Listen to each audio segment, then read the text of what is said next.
ભુજના દાદુપીર રોડ પર રહેતી અમરીન પડિયાર આશરે ઉંમર વર્ષ 30નો તેના પતિ ફિરોઝ સિદ્દીએ રોજબરોજના ઘરકંકાસથી ઉશ્કેરાઈને આવેશમાં આવીને ફિરોઝે પત્ની અમરીન પડિયારના માથામાં ધારીઓ મારીને હત્યા કરી નાખવાનું કારણ તપાસમાં આવતા પોલીસે આરોપીને રાઉન્ડઅપ પર લઈ વધુ તપાસ હાથ ધરી છે.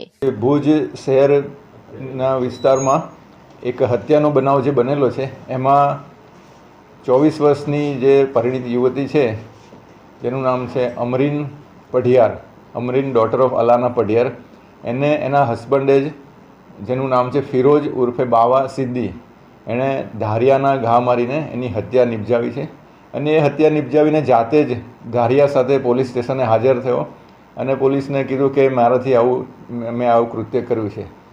અને એ આધારે પછી તપાસ કરીને ગુનો દાખલ કરવામાં આવ્યો છે અને આરોપીને હસ્તગત કરવામાં આવ્યો છે. હત્યા પાછળનું કારણ પ્રાથમિક તપાસમાં એવું જાણવા મળ્યું છે કે એ લોકોના લગ્ન 1.5 વર્ષ પહેલાં થયા હતા, પણ એમના લગ્ન ચાલતા નહોતા અને એ બંને અલગ રહેતા હતા.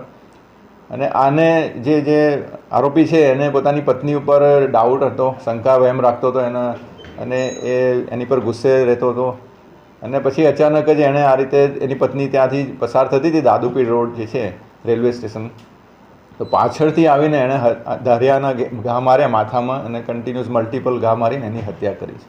ગુનાહિત ઇતિહાસ છે નહીં, હજી સુધી ધ્યાનમાં નથી આવ્યો. સેન્ટિંગનું અને છૂટક મજૂરીનું કામ કરે છે. 26 વર્ષની ઉંમર છે. ગુનાહિત ઇતિહાસ ચકાસવામાં આવશે. પણ આ બાબતમાં જે પ્રાથમિક તપાસમાં એવું જાણવા મળ્યું છે કે બંનેના લગ્ન ચાલતા નહોતા, 1.5 વર્ષ પહેલાં લગ્ન કરેલા હતા અને પણ એકબીજાથી અલગ રહેતા હતા. અને એણે શંકા રાખીને ગુસ્સામાં આવીને આ કૃત્ય કર્યું છે એવું પ્રાથમિક તપાસમાં દેખાય એવું છે. પછી આગળ વધુ તપાસમાં શું આવે છે એ પછી ખ્યાલ આવશે.